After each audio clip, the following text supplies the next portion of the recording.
আসসালামু আলাইকুম। আমি শরীফুল ইসলাম সজল। আজকে আমরা নতুন টপিক নিয়ে এসেছি।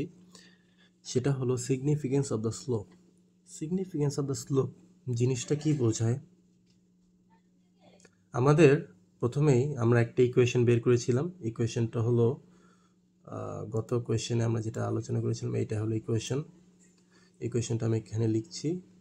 y hat is equal to 1.5 plus 2.2x। এর মানে কি? এর মানে হলো যে আমরা যদি এটাকে এভাবে লিখি, এখানে a এর ভ্যালু 1.5, b এর ভ্যালু 2.2।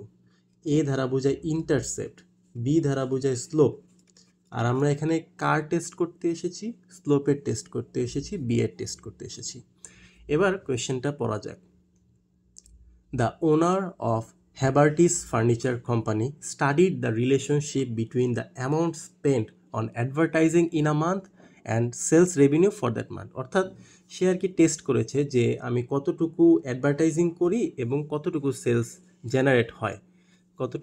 জেনারেট হয়, আমাদের অ্যাডভার্টাইজিংয়ের কারণে। এই জিনিসটা সে আর কি পরীক্ষা করেছে এবং সে দেখেছে সেলস হলো ডিপেন্ডেন্ট ভ্যারিয়েবল, অ্যাডভার্টাইজিং হলো independent variable.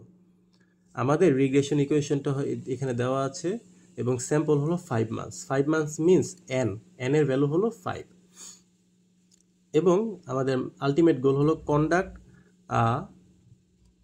Test of hypothesis to show there is a positive relationship.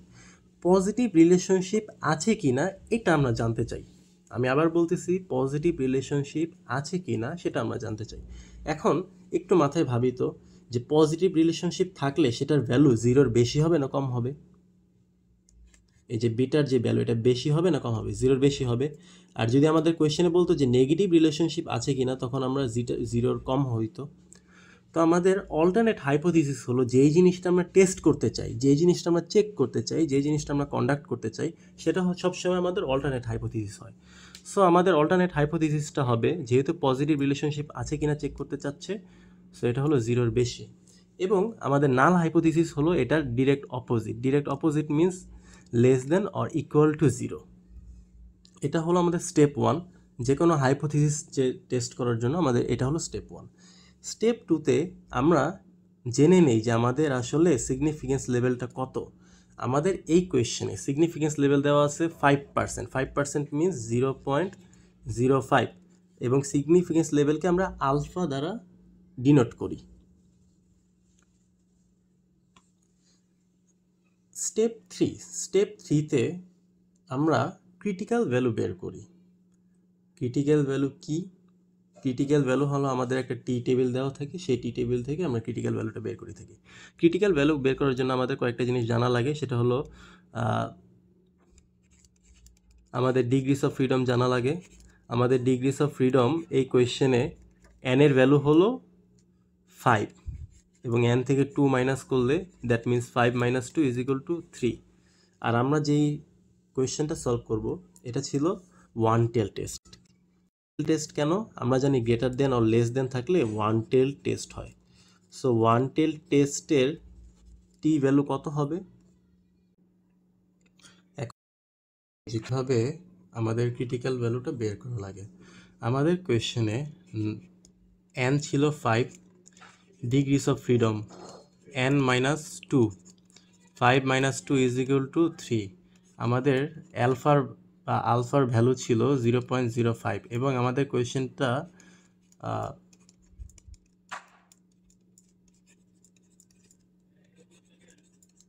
যেহেতু greater than or less than, so এটা আমরা বলতে পারি ওয়ান টেল টেস্ট। এখন আমরা ওয়ান টেল টেস্ট এবং আলফার ভ্যালু 0.05 এবং ডিগ্রিস অফ ফ্রিডম 3 দিয়ে একটু চেক করি। আমাদের ডিগ্রিস অফ ফ্রিডম 3 হলো এখানে, আমাদের এটা হলো ওয়ান টেল টেস্ট, এটা হলো টু টেল টেস্ট। তাহলে আমরা ওয়ান টেল টেস্টের 0.05 চেক করি, এইটা ইন্টারসেক্ট করেছে এইখানে। সো আমাদের 2.353 এটা হলো আমাদের ক্রিটিক্যাল ভ্যালু। আমরা আশা করি বুঝতে পেরেছি। আমরা আমাদের টি ভ্যালু পেলাম। টি এর ক্রিটিক্যাল ভ্যালু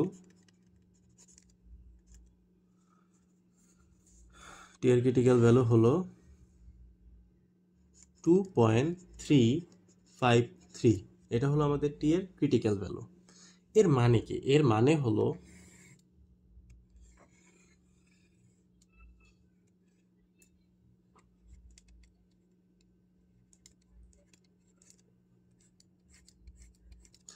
এই যে রিজিয়নটা, এটাকে আমরা বলবো do not reject, do not reject HO।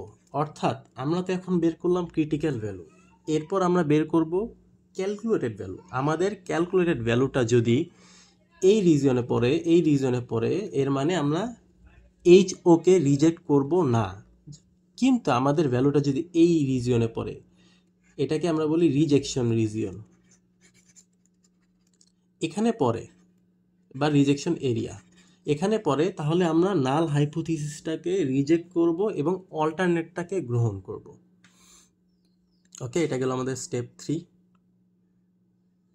এবার আমাদের স্টেপ 4।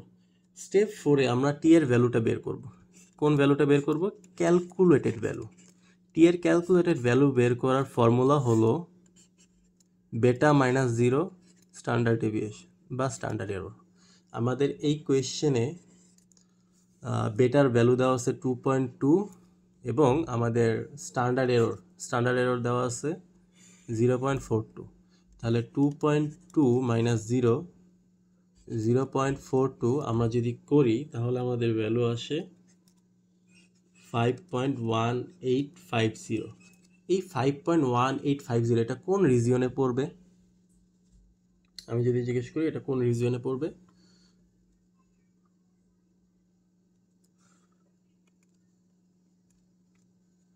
এই রিজিয়নে পড়বে 5.1850। যেহেতু ওই রিজিয়নে পড়বে, সো আমরা এটাকে ডু নট রিজেক্ট করব নাকি রিজেক্ট করব? যেহেতু এই রিজিয়নে পড়েছে, সো আমরা রিজেক্ট করব। কাকে রিজেক্ট করব? নাল হাইপোথিসিসকে। সো আমাদের স্টেপ 5-এ, বা আমরা এখানে একটু বলতে পারি যে টি এর ক্যালকুলেটেড ভ্যালু গ্রেটার দেন টি এর ক্রিটিক্যাল ভ্যালু, অর্থাৎ 5.1850 which is greater than 2.353। So আমরা এখন আমাদের লাস্ট কনক্লুশনে আসতে পারি। কনক্লুশনটা কি হবে? যেহেতু আমাদের ক্যালকুলেটেড ভ্যালু বেশি হয়েছে, অর্থাৎ উই উইল রিজেক্ট এইচওকে রিজেক্ট করলাম, তাহলে অ্যাকসেপ্ট কাকে করব? H1কে। অর্থাৎ H1-এর যেই স্টেটমেন্ট সেটাই আমরা লিখব। H1-এর স্টেটমেন্টটা ছিল কি, there is a positive relationship, আছে কি না? হ্যাঁ, আছে। So at the 0.05 significance level, there is sufficient evidence conclude that there is a positive relationship between advertising expense and sales revenue. কেন? কারণ আমরা HO-কে গ্রহণ করিনি, গ্রহণ করেছি কাকে? H1-কে। আর আমাদের H1 তো এইটাই ছিল। আশা করি আমরা বুঝতে পেরেছি, এবং এই যাবতীয় কিছু প্র্যাকটিস কোয়েশ্চেন ডেসক্রিপশনে দেওয়া থাকবে, আপনারা চাইলে প্র্যাকটিস করে আপনাদের নিজেদেরকে ইভ্যালুয়েট করতে পারেন যে আপনাদের শেখাটা কতটুকু হয়েছে। যদি ভিডিওটা ভালো লাগে, কমেন্ট করবেন, শেয়ার করবেন এবং সাবস্ক্রাইব করবেন চ্যানেলে। ধন্যবাদ। আসসালামু আলাইকুম।